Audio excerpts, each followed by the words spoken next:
West Ham Fan TV outside the London Stadium. We're not doing a post-match pint show tonight because it's late, it's cold, and me and Scott have got work in the morning, so we're going to shoot. So we're going to just do a quick review of the game. West Ham 1, Leicester 1. Scott, starting line-up, mate? Yeah, basically almost the same as Watford, weren't it? Masuaku coming in on the left, so Zeba, Reedy, Bonner, Creswell, Noble dropping out, Bonner, Obiang Kyoto in the middle, Noble dropping out, Masuaku coming in on the left, Lanzini moving inside, and Natovic continuing on the right, and Carroll up top on his own. So Moyes' first game at home. Yeah. Big game for him. Dan, it didn't get off to a great start, did it, mate? Nah, that's it. You know, it was a lot like what a lot of other games we've seen at the stadium. We sort of have a bit of a go, then all of a sudden we get caught out of the back and a goal down, and you think 7 minutes, here we go. Yeah. It was Watford all over. Like I thought we started really well. I thought we started well, and then it was like same as Watford. First attack, first cross into the box, goal. It was worrying, but for me, their heads didn't drop. I mean, the crowd, we got a bit on their backs, but we didn't get on their backs as much as we have been. The response from that, actually, you know, when that goal went in, everyone started saying, "Come on, you Irons," singing Bubbles. The fans really got behind the team, even after 1-0. I'll be honest, it could have turned very hostile. Yeah, I'll be honest, mate. When they scored, I mean, even like when the team's coming out, everyone was singing Bubbles and it was a bit flat. Yeah. Even the bubble machine near me give up. It just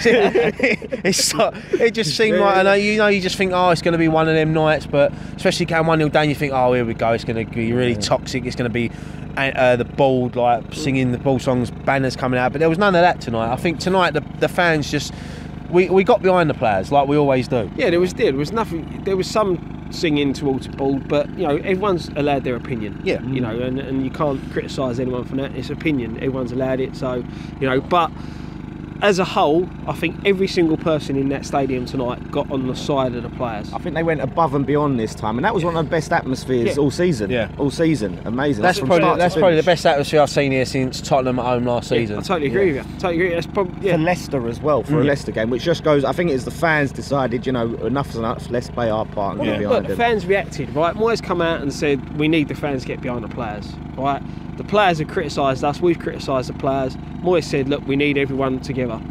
We showed it tonight. Yeah, we come out there. At one point, everyone was standing up singing. Now, even the bits for our seat where no one stands up singing, you know, everyone did, and that's what we want.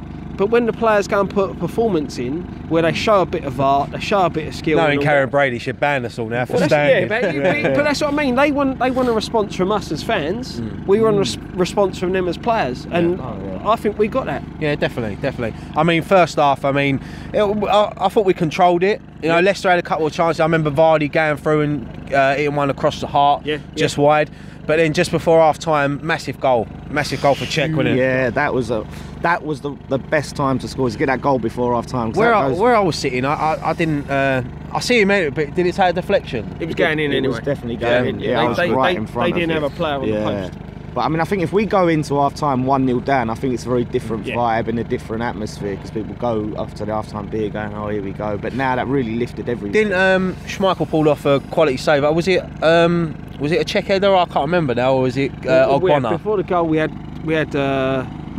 one headed over, didn't we? Yeah. Natovic went up for one, they headed it over. I think Cech went up for one, they headed it over. Yeah, I think. But I remember Schmeichel pulling off a world-class save.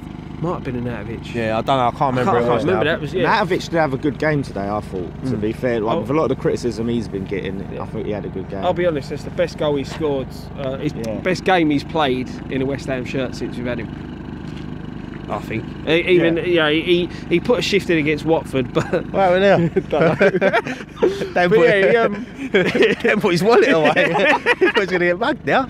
Yeah, no, I thought Natovic, superb today. Really good. Best I've seen him play. Yeah, he put the shift in. But do you think, like, Moyes, I mean, because I think there was a bit before the goal, do you think he really sort of probably G'd the players up? Because we even looked different at the second half than we did the first half. They seemed to go for it. And Carroll, I mean, one thing I did notice as well, and one thing that Bilic lacked, was Moyes had his backroom staff up there with him all the time. Pearce was there, and then Irvine was up there, and I think, you know, that makes a difference, because Moyes can go back, have a look at it from a different angle, and Pearce is up there shouting the instructions. Yeah, the thing is, when you look back at the Watford game, right, he had 2 days with a full squad. you know, and that's why we didn't see nothing. We didn't see no improvements. He's had a full week with the whole squad. Yeah. Apparently he's read Carroll the Riot Act. Yeah. Carroll, I thought, was a lot more disciplined today, a hell of a lot more. He kept his arms down, didn't he? He was jumping without raising his arms. He was staying forward a lot more, you know, and then in the second half, that when he run back and cleared that ball out, when it looked like thinking, oh, here we go, they're on the break here, and he's belting back. Then he almost takes Winston Reid out and almost injures himself. But that's what we want to see. You know, he needs a goal. You know, he needs a goal. That's the only thing I don't think he worked, especially in the second half. He worked hard, but he didn't seem to offer that much in attack. You know, he wasn't much of a goal threat, and that's the only thing. That's why I was screaming to bring Sacco on a lot earlier, and that's what I thought he should have done. For me personally, I think Sacco should have started tonight. Just go something different. The thing is, he's trying to install his way of playing, isn't he? So, but yeah, I'm with you. I said it in the preview that we need to go 2 up top. We don't offer enough, but tonight was about stopping the rot, and we've done it. You know, we've got a point. We move on to Everton. It's a winnable game. It's a 6-pointer. As much as we don't want to look at it like that, they're down there as well. Nias is out as well. He's been their best player. I said it in the fan cams. You don't want to say it as a must-win game, but it sort of is a must-win game with what we've got coming up. Yeah, of course it is. Of course it is. Every game now that you look at against sides that are in the bottom half of the table is a must-win game. Yeah, I mean, people keep banging on about the three, like the Man City, Chelsea, and Arsenal, but we've still got to play Stoke, Newcastle, and Bournemouth, and they're winnable games. So if we lose them 3 and win them 3, it's one of them, innit? But the thing is as well, you've got 2 London derbies in that.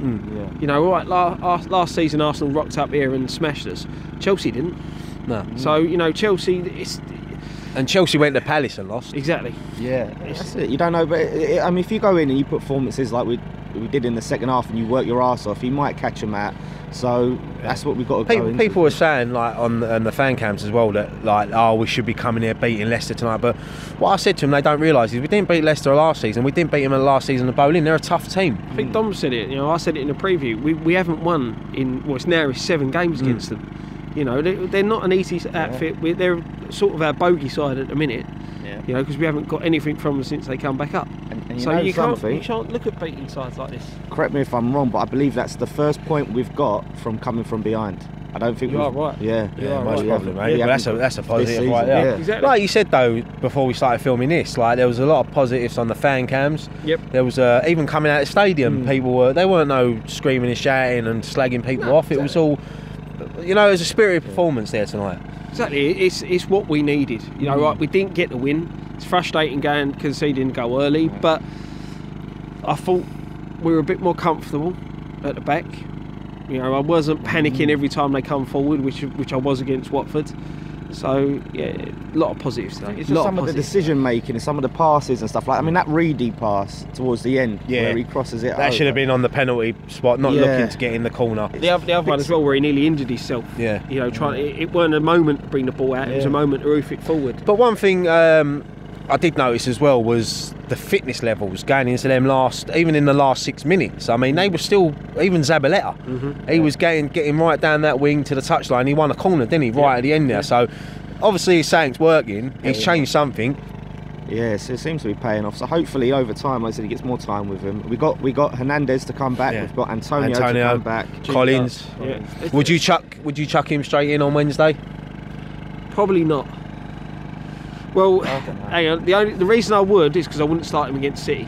Yeah. Would you go 3 at the back, or would you against Everton? I think we can get away with it. Yeah. Simple reason is their attack. They've got no number 9, have they? You know, they've got number 10s. They haven't got an out-and-out striker. They're going to look to. They're just getting in now. You know, they're going to look to sort of build up the play with Rooney, Sigurdsson, them sort of players. So probably we can get away with playing 3 at the back, but at the end of the day, we're playing away from home. The first thing you don't want to do is concede a goal. Yeah. So we've got. Sometimes it's good to play away from home, especially when you're like getting a bit of confidence from tonight.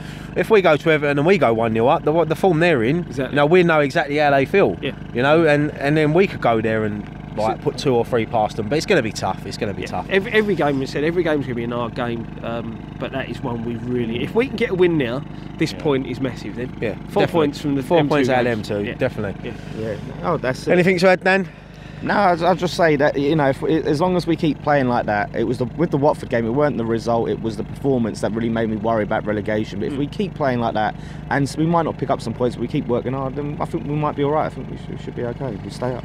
Let's just hope this is the corner turned. Do you know what I mean? Yeah. You know.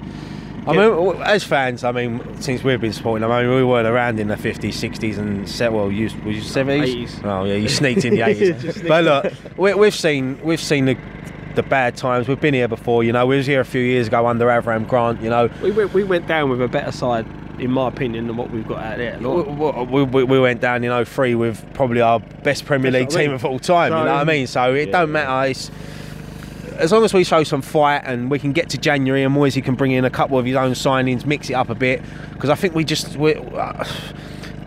for me, I know I like him and people know him, but Jack Wilshere for me would be perfect for this team at the moment. I said to the guy sitting in front of me, right, January comes up, Newcastle offered 10 million from Carroll, who would you get in? And I personally, you got to go for Sturridge.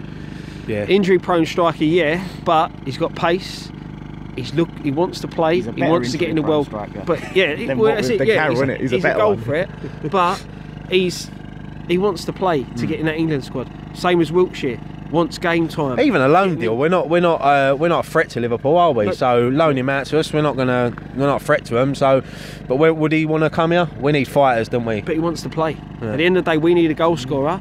He needs games. He wants to get that England squad. Exactly. Win-win for both player and team. I think there'll be a lot of teams looking for them. But look, go on. No, I was just going to say, because he hasn't signed the new contract and his contract's up in the summer anyway, so that's telling. Well, there's a lot of players out of that can sign pre-contracts. You see that list? Yeah, some of the players are on there. I mean, realistic. I mean, we ain't going to be going for the Messis, but there was still 3 or 4 players on that list that we could get. Fellaini, Balotelli, Barkley. You know, he worked with Moisey at Everton, or did he? I don't know. Yeah, he did, didn't he? I think Moyes was the one who brought him through. Yeah. Well, do you know what? There's a list there, but look, we're what we've got now until that January. We need to put in some performance. Yeah, roll on Everton. But look, boys, we'll leave it there. Because I think my hand's going to drop off. Yeah. I don't think we managed to get a ticket for the Everton game, did we? No, we're not. Work commitments. We're not up there, but we'll still be doing all the previews and we're doing a post-match pint. We're going to try and get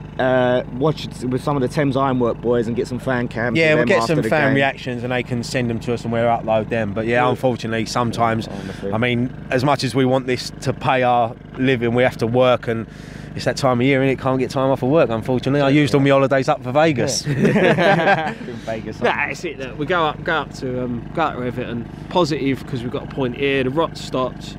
Good performance. Everton got spanked last night, let's be honest. Right, they've got a game a weekend. We'll see how they do there, but we've got to go into this game confident and just carry on from tonight. Yeah, definitely. Right, boys, we'll leave it there. Yeah, mate. Right, thank you so much for joining us on this cold match review. Like I said, Dan will be back with it's up, innit? It's up. Yeah, you can still watch it, the West Ham week. Scott will be back with 2 previews. Yeah, Monday and Thursday. Yeah. Busy week. What do I do now? I'll have to find something to do because post-match pint, you'll be there for that. Yeah, I'll be there for post-match pint. But don't forget, follow us on all the social media: Twitter, Facebook, Snapchat, Volley, Instagram. We never use any of them, but we've just got to say them, haven't we? I do use Volley. You do. I use Twitter and Facebook. Yeah. Snapchat I don't. But yeah, follow us on there anyway, and as always, keep subscribing. We just passed 25,000 subscribers. It's massive for us. Like, I remember, do you remember that time we passed 100? How happy we was. We celebrated everything. I think didn't someone made a cake? Yeah, we had a cake. Yeah. Oh fucking hell, Graham's still got to do his eyebrows. I'll just shut that in now. He thinks he's getting away with that. But look, we'll leave it there. One thing left to say: come on, you irons.